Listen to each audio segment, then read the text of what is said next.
Hai, assalamualaikum sobat edukasi. Kali ini kita mencari jejak sejarah sebuah makam ya, yang terletak di Kuok, tepatnya di tengah-tengah pasar Kuok, yaitu Syekh Abdul Somad Al Palamani. Yang ini tokoh penyebar agama Islam, ataupun ini kita akan tanya langsung kepada narasumber, yaitu Bapak Dr. Latif ya Asim. Assalamualaikum Pak. Assalamualaikum warahmatullahi wabarakatuh. Bagaimana Pak sejarah Syekh ini Pak? Syekh Abdul Somad Iya, Al-Palembani. iya. Ya. Sejarah Syekh Abdul Somad Al-Palembani itu sebetulnya uh, sejarahnya panjang ya. Sejarah perjuangannya ada hubungannya dengan Aceh, kemudian Kampar, Palembang, Jawa, Kalimantan, khusus di daerah Pontianak dan sekitarnya, sampai ke Malaysia, Johor, Kedah, dan daerah Patani, Thailand. Itu. Jadi ada hubungannya. Jadi kalau kita terangkan panjang sebetulnya, namun demikian untuk melengkapi data-data, kami sudah juga bertanya pada pakar-pakar sejarah Islam ya, para peneliti dari berbagai negara termasuk Jawa dan Malaysia yang pernah datang ke tempat kami juga memberikan informasi. Nah, karena informasinya banyak simpang siur, nah kami sampaikan di sini berdasarkan data-data yang ada. Kebetulan sama kita ada buku karya tulis, karya tangan daripada Syekh Abdul Somad Al-Palembani itu sendiri. Oh, sangat menarik nih Pak ya. Kami pertama kita perkenalkan, saya adalah pimpinan museum Al-Latif Malay Museum Bangkinang, Kampar, Riau. Kami sudah mengoleksi berbagai buku kuno ini sebanyak 25 buah. Ini diantaranya ya. Mulai dari sebesar ibu jari tangan, sebesar korek api, sampai ke ukuran setengah meter. Insya Allah buku-bukunya buku kuno. Dan salah satunya adalah buku Sairus Salikin. Sairus Salikin ini adalah buah karya daripada Syekh Abdul Somad Al-Palembani. Nah, ada beberapa buah bukunya, salah satunya ini. Kalau di sini ditulis Syekh Abdul Somad Al-Jawi Al-Palembani. Syekh Abdul Somad Al-Jawi Al-Palembani. Nama bukunya Sairus Salikin Al-Bab Al-Iyaul Ulumuddin Tu'alim, ini namanya ya. Nah, ini terbitan Mesir, dicetak Mesir. Cetakan keberapanya kami pun tidak tahu nih. Nah, jadi kalau adanya simpang siur berita tentang sejarah ini, maklum, ini karena sudah lama ya. Syekh Abdul Somad Al-Palembani ini adalah boleh dikatakan nih anak kemenakan ataupun cucu daripada orang Kampar. Orang Kampar tuh merantau ke sebelah kirinya itu ke Sumatera Barat, ke utaranya ke daerah Malaysia, ke sananya lagi ke Tapanuli Selatan, dan sampai ke Aceh, Sumatera Utara sampai ke Aceh, Delhi. Nah, kalau kita ceritakan sangat panjang itu, nanti terus ke Lampung sampai ke Jawa segala macam sampai ke Kalimantan. Nah, apa hubungan Abdul Somad Al-Palembani dengan perjuangan daerah kita ataupun sejarah perkembangan Islam di Nusantara? Di sini kami ceritakan secara ringkas saja. Syekh Abdul Somad Al-Palembani lahir pada tahun 1619.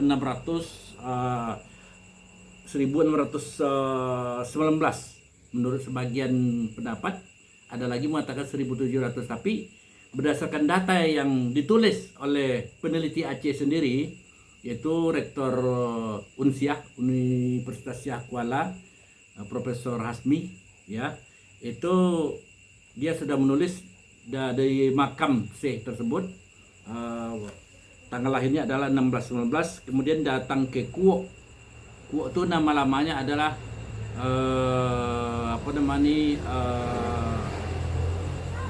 Koto Lindung Bulan, yang kemudian dirubah nama oleh penyebar Islam. Ini panjang lagi cerita ke belakang nih, tidak usah kita ceritakan dulu. Kami sedang menulis itu. Kuntukuwatun. Ya, Kuntukuwatun tadi akhirnya berubah jadi Kuok. orang Arab tidak bisa nyebut Koto Lindung Bulan. Jadi, nah kemudian di sebelah sananya ada lagi diganti namanya dengan Kuntu Jazirah. Sekarang namanya Koto Jira. Oleh orang kampung disebut dengan Koto Jira. Nama yang dirubah oleh penyebar Islam datang langsung utusan Rasulullah adalah namanya Kuntu Jazirah. Sebelumnya namanya di situ adalah Koto Ujung Tanjung. Ya, orang Arab tidak bisa menyebut. Kemudian Koto Tagaro, ya Koto Tagaro tadi, Koto Lindung Bulan tadi diganti dengan nama Kuntu Kuwatun, ya. Koto Tagaro tadi tempat awal membaca atau disadarkan pertama kali Islam di daerah Kampar. Itulah. Kalau itu panjang itu ke belakangnya. Kita ceritakan waktu tersendiri karena kebetulan kami sedang mendata itu lengkap, mengumpulkan data-data berupa bukan souvenir, apa namanya, artefak kuno yang dibawa oleh para sahabat itu sendiri, kemudian tulisan-tulisan dan mata uang kuno semasa itu, mulai dari mata uang yang ada di Kampar sendiri semasa era Murtakus, ya, kejayaan Sriwijaya Murtakus, sampai kepada zaman masuknya Islam, sampai juga kepada penyebaran Islam ke negeri Kampar ini dan di Nusantara. Ada, insya Allah di waktu lain kita jelaskan. Nah, kita fokus ke Syekh Abdul Somad Plambani ini, ya. Kemudian meninggalnya di mana? Meninggalnya di Pasar Kuok kalau sekarang nih. Tadi kita cari kaji Kuok, ya. Oh iya, kalau bicara masalah ini ada nggak sumbernya? Ada. Nama bukunya adalah Al-Ahbaru Minasin Walhin. Di situ ada jelaskan tentang sejarah-sejarah datangnya sahabat Rasulullah ke negeri Nusantara ini. Dan di situ disebutkan, sedang kami tulis, tempat-tempatnya sudah kami teliti, dan termasuk juga peninggalan-peninggalannya. Meninggal tahun 1693 Masehi, ya, di Kuok. Nah, timbul pertanyaan, kan dia kan disebut Syekh Abdul Somad Plambani, Palembang. Iya. Tapi ngapa orang bilang Aceh? Sebetulnya itu adalah Palembang, Aceh, Delhi itu sampai Jambi. Erat kaitannya dengan Kampar kuno, Kampar lama. Anak keturunan daripada Kampar lama itu banyak jadi ulama, jadi raja-raja, ya, di Nusantara dan segala macamnya. Salah satunya yang keturunan ulama inilah, ya, yang datang kembali ke Kuok. Sebetulnya kedatangan awal Syekh Abdul Somad Plambani ke Kampar itu adalah untuk menimba ilmu sebetulnya. Karena pengembangan ilmu pengetahuan tadi kalau di daerah Kampar ini terkenal dari dulu. Ini buku-buku kuno sekitar ini banyak yang sudah kami apakan abad 14, 16, 17 Masehi, 18. Artinya sebelum zaman Belanda ada masuk ke daerah kita, buku ini sudah ada ditulis tangan, ya. Ditulis tangan, dan diantaranya Quran tulis tangan panjangnya 0,5 meter. Nah, kenapa dia datang menuntut ilmu? Dulu berkembang sebelum ilmu seperti sekarang, ilmu agama seperti sekarang berkembang, aliran-aliran ataupun mazhab, ya, yang sangat terkenal di Kampar ini dulu adalah paham sufi, Tarekat, ya, kemudian tarikat lah. Kalau orang kampung menyebutnya dengan paham tarikat Naksabandi, yang terkenalnya. Nah, paham inilah sebetulnya berkembang dulu sebelum masuknya Muhammadiyah tahun 1940 ke negeri kita nih. 1935 yang masuknya Muhammadiyah ke Kuok ataupun ke Kampar, ya. Nah, sebelum itu berkembang adalah ilmu tarikat, di mana masyarakat belajar tulis baca, mengaji, itu namanya tempatnya adalah Manasah, Manosah, ya. Nah, istilah ini juga dipakai di Aceh, Munasah, ya kan, sampai sekarang. Nah, yang mengajarkan di situ disebut, kalau bahasa aslinya daerah kita nih, yang ahli yang mengajar itu tadi, yang langsung ngajar di Manosah atau surau-surau itu, namanya bukan Buya dulu, bukan Ustadz namanya, tapi adalah ada di panggilan Engku. Angku itu adalah guru. Ya. Ya, karena di negeri kita di Kampar di panggilan orang hebat itu dipanggil dengan Datu atau Dato, maka dia disebut dengan Datu Angku. Ya, Datu Angku. Kemudian yang kedua, yang larinya ke ahli fikih apa segala macam itu dipanggil Pokio. Dia ahli fikih. Pokio. Nah, ya Pokio panggilannya. Ya, sampai sekarang ini yang kami dapatkan buku ini dari Bapak Ghazali, salah seorang pejuang kemerdekaan, Ghazali PS, dari orang tuanya namanya Pokio Sorun. Dia guru dulu di Munosa, tempatnya di Langgam Kampung Baru. Nah, itu. Pas surau tempat mengajarnya dulu adalah surau Melayu Pasai. Melayu. Nanti kita terangkan apa hubungan Melayu Pasai. Yang ada salah satu suku Melayu Pasai di Kampernya hanya ada di Kuo. Kuo Ya, tempat siapa namanya Syekh Abdul Somad Plambani meninggal nih.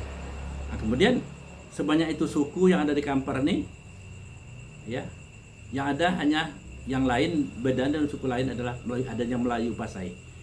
Di Kuo itu ada Melayu ada 9. Satu adalah Melayu Bendang, Melayu Kubung, Melayu Bawi, Melayu Sumpu, Melayu Kubung, Melayu apa lagi namanya Kampai, kemudian Melayu Pasai. Banyak ya Pak 9.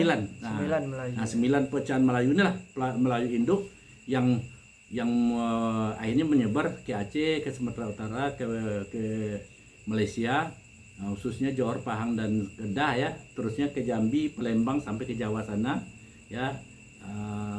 Bahkan itu jejak-jejak sejarahnya itu ada. Kita tidak terangkan itu karena kalau terangkan itu panjang.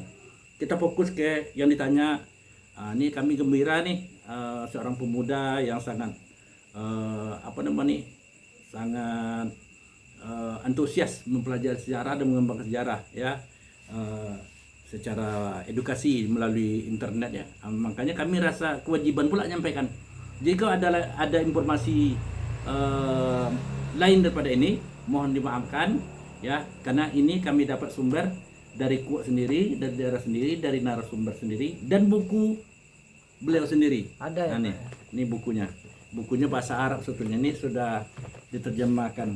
Ya, ada yang diterjemahkan tidak salah tahun 1800 sekian. Kalau ini entah tahun berapa tidak tahu. Ya, ada beberapa buah. Tapi mungkin ada yang bertanya, mengapa kok ada Al-Jawi di sini? Ya, Syekh Abdul Somad biasanya terkenakan Syekh Abdul Somad Al-Plambani. Kenapa di dalam bukunya ada Jawi? Ya, di sini tinggalkan orang, dilupakan orang. Orang itu juga sebetulnya. Buku yang tulisnya ini pas ini. Kebetulan buku ini bisa kita selamatkan. Nanti kita kaitkan dengan penyebaran Islam dengan buku-buku lainnya, termasuk Raja-Raja Nusantara ini dia. Buku pegangan Raja Nusantara. Ya. Kalau ada waktu nanti kita terangkan. Ya. Dari kulit, ya. Dan banyak di antara buku-buku ini tulis tangan itu di atas kulit ya. Ada bukunya digulung malah. Baiklah. Seperti yang kami jelaskan tadi, sebetulnya beliau awal-awalnya kesini ini adalah belajar untuk ilmu. Nah, setelah ilmu tasawuf, ilmu tarikat didapati, mereka si Abdul Somad Plambani menyebarkan ke berbagai daerah, termasuk ke Limokoto. Nah, kemudian disinilah dia menulis buku dalam bahasa Arab, Sayrus Salikin ini, yang diterjemahkan di Mesir, di Malaysia, dan di Jawa. Menurut informasi yang kami terima dari seorang peneliti di Malaysia, dokter kami lupa namanya, sekitar 10 tahun lalu dia meneliti sini, dia terkejut. Kenapa dia terkejut? Karena dia tahu betul dengan sedang ditelitinya nih oleh dokter tadi bahwa Abdul Somad Plambani adalah seorang penyebar Islam di Nusantara, salah satu, ya. Dan jasanya ini mungkin lebih hebat daripada Wali Songo. Dan menurut beliau, dari beliau juga, kemudian informasi yang kami teliti di Jawa juga mengatakan bahwa Abdul Somad Al-Plambani ini adalah salah satu guru Wali Songo. Kami lupa Wali Songo yang keberapa, yang mananya kami lupa menyampaikan. Tapi salah satunya bukunya adalah ini. Kemudian dari berbagai sumber, termasuk peneliti dari Malaysia tadi juga menyebutkan, dari Universitas Utara Malaysia, yang datang itu. Dia mengatakan bahwa ini adalah tokoh besar sebagai pegangan ulama-ulama di Nusantara, buku-bukunya itu, termasuk oleh NU, Muhammadiyah, dan Al-Wasliyah dan segala macamnya. Ini mereka mengembangkan atau mengambil rujukan dari sini. Memang tidak semua kan, tapi kalau dalam buku-buku kuning, namanya istilah buku gundul, buku kuning, ini dari sini semua dasarnya. Nah, kemudian baru dikembangkan apa lain. Artinya kalau di Indonesia atau sampai Malaysia, Brunei segala macam, Thailand, orang tidak kenal dengan buku kuning ataupun buku gundul itu. Ada mengatakan kitab kuning, ada mengatakan buku kuning, ada mengatakan kitab gundul. Nah, itu dalam bahasa Arab tanpa baris. Nah, jadi dasar-dasar buku-buku lama itu adalah dari tulisan daripada tokoh Islam Nusantara, Abdul Samad Plambani ini. Kemudian juga kami dapat informasi dari Jawa dan dari setelah meneliti di Malaysia juga, bahwa dia juga setelah mengembangkan Islam di daerah Limokoto, Sumatera Barat, ya, daerah Minangkabau sebelah timur, sebelah barat. Kalau di sini kan Minangkabau juga sebelah timur dulunya kan. Kemudian mereka mengembangkan Islam ke Aceh, nih ulama ini. Kemudian juga ke Palembang, kembali ke Palembang. Ini datang dari Palembang nih ya. Makanya dia terkenal setelah dia jadi pemuda ya Pak, dia pindah sini, nama Palembang tetap bawanya. Walaupun dia orang Aceh sebetulnya. Kemudian dia nyebrang ke Jawa, menyebarkan Islam di Jawa. Disinilah dia salah seorang muridnya itu adalah Wali Songo pada tahun 1650-an lah, akhir kira tahunnya. Nah, kemudian juga ke Kalimantan, daerah Kalimantan, khususnya Kalimantan Selatan, ya, khususnya daerah Kalimantan Selatan dan Kalimantan Barat. Kemudian juga ke Malaysia.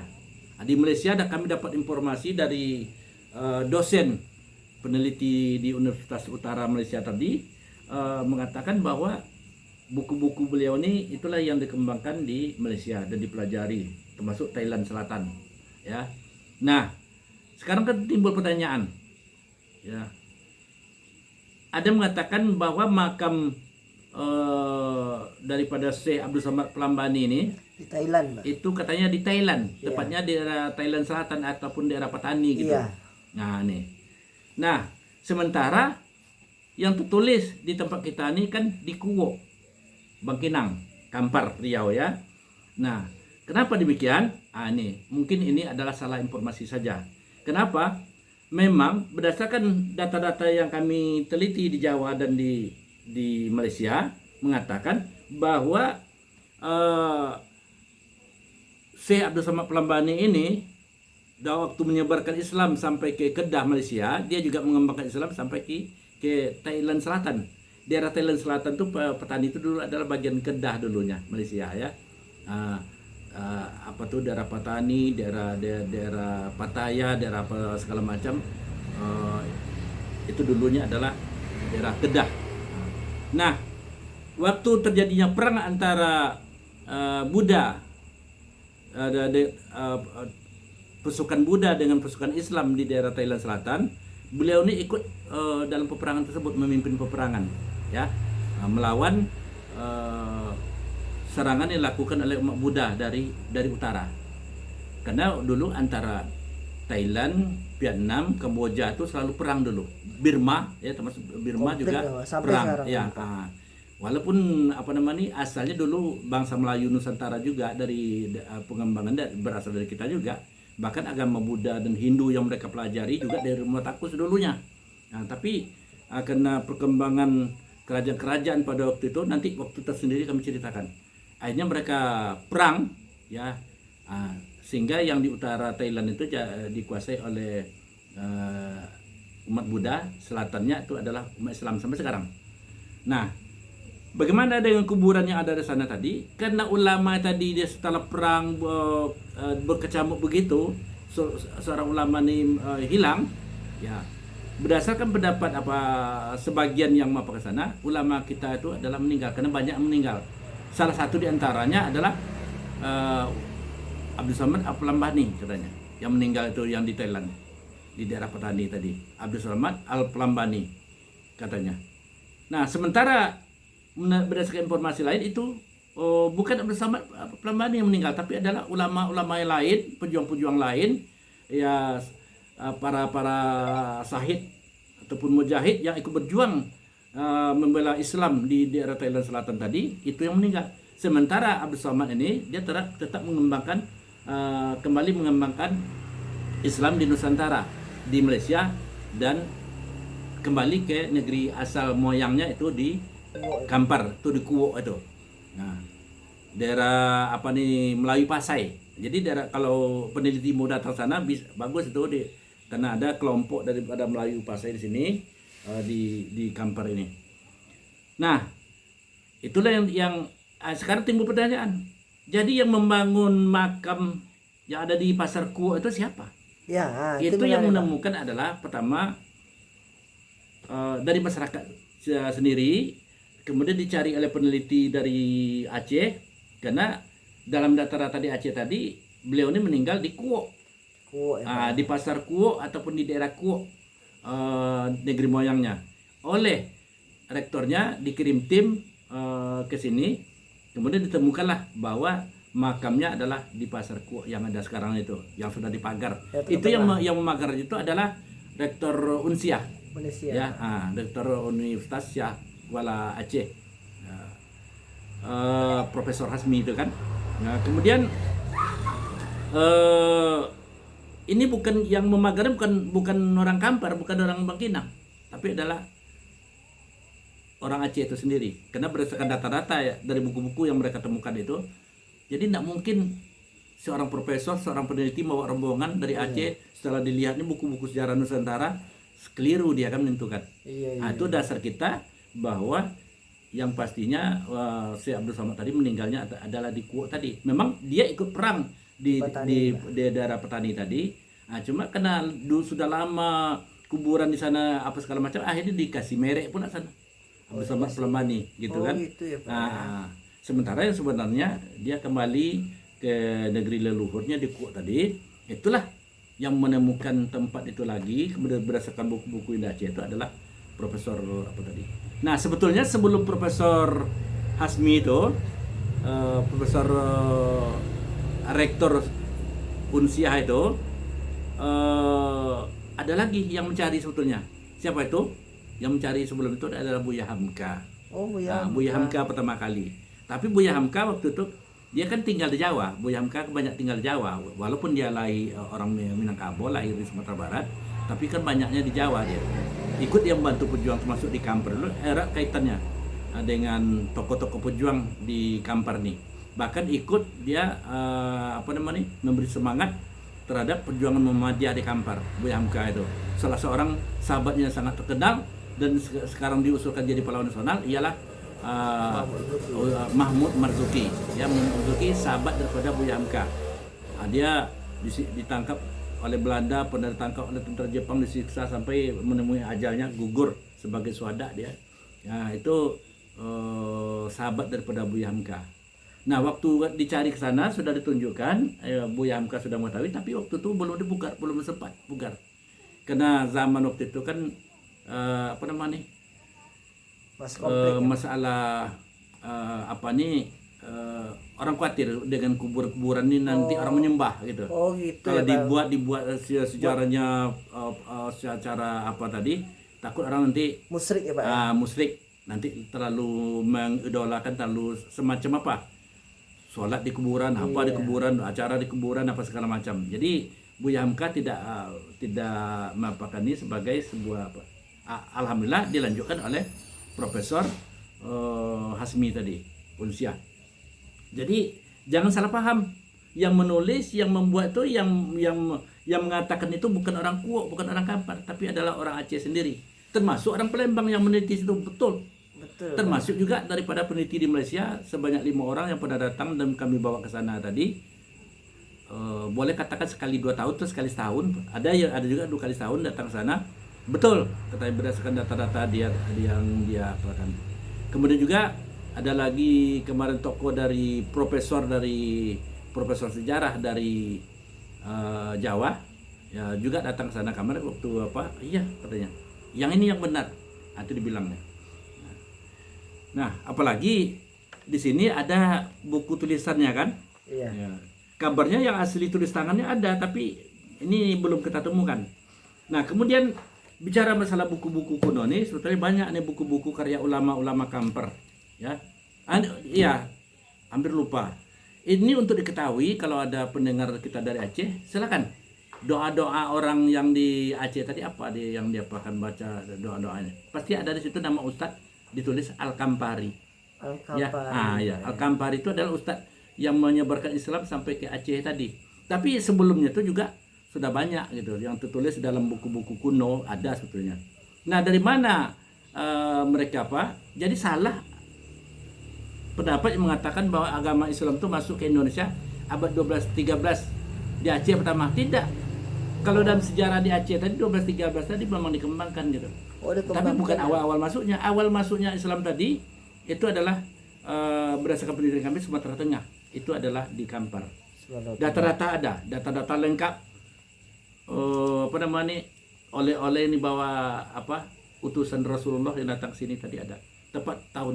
Pas tahunnya adalah 623 Masehi. Tapi nampaknya data-data dokumen buku lama itu dialihkan ke tempat lain. Nah, tapi kami diamkan aja dulu menjelang apa tadi, karena kita juga mencari bukti-bukti melengkapi data-data, ya. Nah, itu mungkin kita ceritakan pada kesempatan lain. Oke, Pak. Ya. Berarti si Abdul Somad Al-Palaman ini dia kan lahir di Kuok ya, Pak ya. Berarti orang tuanya bukan lahir di Kuok, dia lahirnya di Singkil lahir Aceh. Sikil Aceh. Orang tuanya orang Kuok, Pak. Datuknya. Oh, datuk. Datuk moyang. Datuk moyangnya Ya, berarti ya, ya. Pak ya. Karena ada apa bukti ini sebelum kita jawab tadi, ini salah satu buku yang ditulis oleh orang Kampar sendiri di atas kulit nih. Ini panjang nih. Ini panjangnya 3 meter nih. Maaf, ini kena banjir kemarin, tulisannya sudah luntur. Seminggu terendam.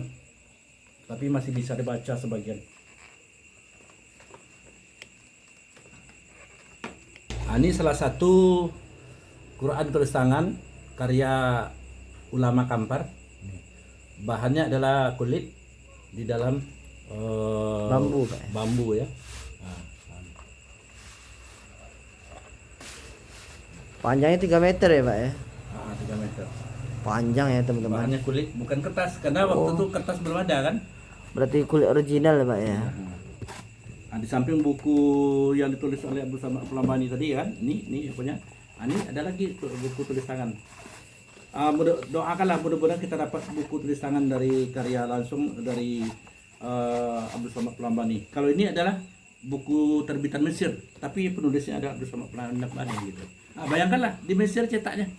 Oh, berarti Dan juga berlaku di Mekah gitu. Nah, ini panjang ya, Pak ya. Ini bukan khutbah ya. Iya, Ini iya. adalah yang ini Quran, ada lagi semacam buku fikih ya, seperti ini. Tapi yang dapat kita samakan ini dulu. Berarti teman-teman, ini sangat menarik ya teman-teman, kita untuk pelajari tentang Syekh Abdul Somad Al-Palaman ini, karena nenek moyangnya, datuknya itu orang Kampar, Kuok ya. Dia lahir di Aceh Singkil. Ini versi ada menyebutkan dari petani dia meninggal petani ya di Thailand. Inilah dimakam di sana. Maka itu kita akan mencari data. Bukti-buktinya. Ini bukunya ada. Bukunya ada, datanya ada. Itu versi boleh kita berbeda, tetapi datanya harus ada ya teman-teman. Mungkin ini kita next akan lanjut cari bukti-bukti lain ya. Oh, ini apa tuh, Pak? Ini juga apa namanya, buku kuno juga. Oh, buku ada buku kecil Pak ya. Tulisan tangan Pak. Tulisan ya. Nah, Bahannya kulit Pak ya. tapi bahannya sudah dari kertas nih. Oh, udah dari kertas. Udah berarti udah salin ulang Pak ya. Ya. Ini sangat menarik ya teman-teman. Dokumen-dokumen dan data-data ini yang harus. Kalau ini kan dimasukkan dalam tembaga kan. Oh, gitu Pak ya. Panjang juga nih. Ini belum habis lagi. Oh, 1 meter Ini lebih tabung nih. bungkusnya apanya? Oh, ini ya bungkusnya teman-teman ya, dari tembaga ya. Tembaga. Bungkus ya. Kalau ini kami lapis ini karena tembaga sudah rusak kan. Ganti. Ini Nah, ada lagi sebuah buku. Sebetulnya buku ini boleh katakan diburu dunia nih. Ya. Kalau perlu nanti buku ini kalau ada pakar-pakar yang meneliti datang sini. Yuk kita terjemahkan bersama-sama. Dan ada yang aneh, buku yang ditemukan di Kampar ini, bukunya ditulis tangan di atas kulit ya. Kemudian yang anehnya kami katakan tadi tidak ditemukan seperti daerah-daerah lain di Indonesia gitu. Nusantara. Nah, ini juga diakui oleh para peneliti dari ahli filologi dari UI yang pernah datang sini. Kemudian yang datang dari Universitas Lancang Kuning Riau Pekanbaru, kemudian dari IAIN UIN Pekanbaru, kemudian juga dari UIR datang sini, kemudian juga dari arsip, pustakaan arsip, dari kebudayaan dan juga dari perpustakaan. Ini perpustakaan sudah kami bawa kemarin 22 buku untuk didokumenkan. Alhamdulillah ya, dari tokoh-tokoh tadi sama-sama mengakui bahwa tidak ditemukan buku seperti ini dalam sejarah yang pernah dibacanya atau yang dilihatnya, tidak ditemukan seperti buku yang ada di Kampar ini katanya. Kok ada anehnya? Gitu. Bahkan ada seorang peneliti lagi dari UIN, Dr. Mashuri juga meneliti bahwa buku yang ditemukan di Kampar ini aneh daripada buku-buku yang tulisnya di Nusantara. Dia ke Malaysia, ke Jawa, ke Kalimantan, baru-baru ini juga dari ke Sulawesi. Kenapa yang ditemukan di tempat kita, khususnya di museum kita ini, kok lain katanya? Kenapa lain? Ini ada kita apakan tersendiri nanti. Oke. Kalau ada waktu boleh juga kita apakan nanti ya. Karena pertama, karena aneh tadi, dalam museum Sang Nila Utama Riau itu kami tambahkan di situ Al-Quran Mushaf Kampar. Ini kalau ada rata-rata nanti lihat aja di internet. Al-Quran Mushaf Kampar, apakah sudah dicetak oleh museum Kampar atau sudah dicetak oleh kantor pustakaan arsip? Lihat sana nanti. Di situ ada anehnya. Kenapa? Biasanya Quran kan mushaf itu kan ditulis di hiasan mushaf itu kan di halaman pertama saja. Itu yang pertama. Sementara yang ditemukan Kampar tuh halaman pertama, halaman tengah, halaman terakhir. Oh, beda ya Pak ya? Beda. Itu dilukis dengan ukiran motif Melayu Kampar gitu. Oke. Kalau ada waktu nanti kita bawakan. Qurannya ada beberapa buah yang ukuran biasa ada, kemudian yang di atas kulit itu sebesar setengah meter lah, setengah meter kali 80 cm Qurannya. Siap. Dan dalam tulisan itu juga ada beda sedikit. Ya apa? Kemudian yang kami ceritakan tadi, ini buku salah satu contohnya. Ini Udah usang ya Pak ya. termasuk aneh nih kan. Iya. Sudah Dari kulit terawang ya, Pak, gitu ya? kan. Ini dari kulit. Nah, buku ini buku sangat lama nih, ya. Nah, ditemukan daerah kita juga. Dan ini hebatnya, di samping berbahasa Arab juga berbahasa Kampar kuno gitu. Oh. Melayu tua. Ada juga bahasa Melayu tua, kemudian sudah diapakan jadi Melayu. Alhamdulillah bisa kami selamatkan. Ini adalah buku pegangan raja-raja Nusantara. Ini menarik nih Pak. Raja-raja Nusantara yang ada di Indonesia, termasuk Raja Jawa, termasuk Kesultanan di Nusantara nih. Ini dulunya mereka ini pegangannya nih. Ini menarik nih Pak. Nanti nih. kita Ada buat next video untuk nih Pak. Ilmu pelangkahan, ilmu untuk pengobatan, bagaimana rumah tidak dimasuki maling, bagaimana dalam keselamatan apa segala macam, bagaimana kalau keluarga sakit, bagaimana kalau ada ilmu nujem orang, ilmu jahat, di sini lengkap semua. Tapi kami terus terang belum sempat baca nih semua, karena kami lihat dari judul aja ini sudah ditulis ini ya. Ini dicetak di mana nih? Di Syria. Nggak jelas betul ya.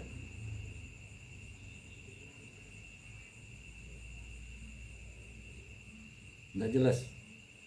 Tapi ini sudah di Mesir juga nih. Oh, dari Mesir cetak ya, Pak ya. Nah.